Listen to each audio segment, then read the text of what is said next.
ہم نے ہجرت حبشہ کے مقام پہ اپنا پچھلا لیکچر ختم کیا تھا، تو اس میں سے چند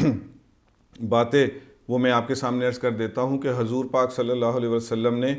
15 خاندانوں میں سے 100 افراد کو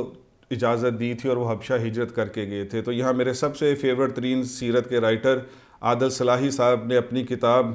محمد مین اینڈ پروفٹ صلی اللہ علیہ وآلہ وسلم میں اس کے اوپر بہت کمال پوائنٹس اٹھائے ہیں کہ جو مجھے اور کہیں جگہ دیکھنے کو نہیں ملے۔ اس میں سے ایک اہم ترین پوائنٹ کہ جو میرے ہر لیکچر میں آ جاتا ہے اور میں اس کو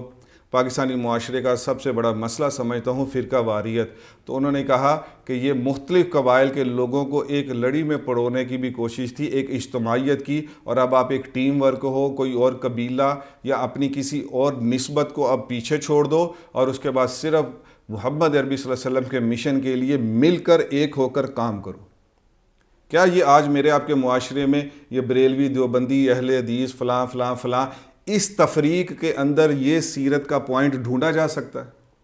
تو یہ سیرت کی روشنی سے تو ہم جب اپنے معاشرے کو دیکھتے ہیں تو اس روشنی سے تو بالکل کٹ آف نظر آتا ہے یہ معاشرہ۔ کہاں وہاں مختلف قبائل، اور آپ جانتے ہیں وہاں قبائلی سسٹم کیا تھا کہ اپنے قبیلے کے لیے کوئی کسی دوسرے قبیلے کا رائٹ اور رونگ اور اس کا حق پر ہونا یا اپنا ناحق پہ ہونا یہ نہیں دیکھا جاتا تھا، صرف قبیلہ اور بس، دیٹس آل۔ اس چیز کو ٹرانسفارم کر کے حضور پاک صلی اللہ علیہ وسلم نے اپنے سیرت کی روشنی ایک ایسی چھوڑی ہے کہ اس کے بعد قیامت کی صبح تک ایک مسلمان صرف ایک مسلمان بن کے سوچ سکتا ہے۔ اور اسی ہجرت حبشہ کے تناظر میں عادل صلاحی صاحب نے ایک دوسرا پوائنٹ کمال ریز کیا۔ انہوں نے کہا کہ آپ صلی اللہ علیہ وسلم نے مسلمانوں کے اندر انسٹل کر دیا، یہ چیز پیدا کر دی، سمپلی مسلم، دیٹس آل،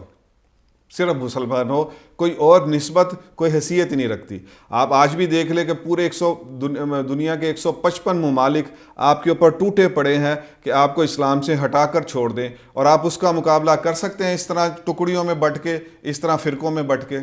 تو یہ وہ سیرت کے پوائنٹس ہیں کہ جن کو بولنے اور بولا بھی نہیں جا رہا اور سنا بھی نہیں جا رہا، اور اس لیے ہمارے حالات بھی نہیں بدل رہے۔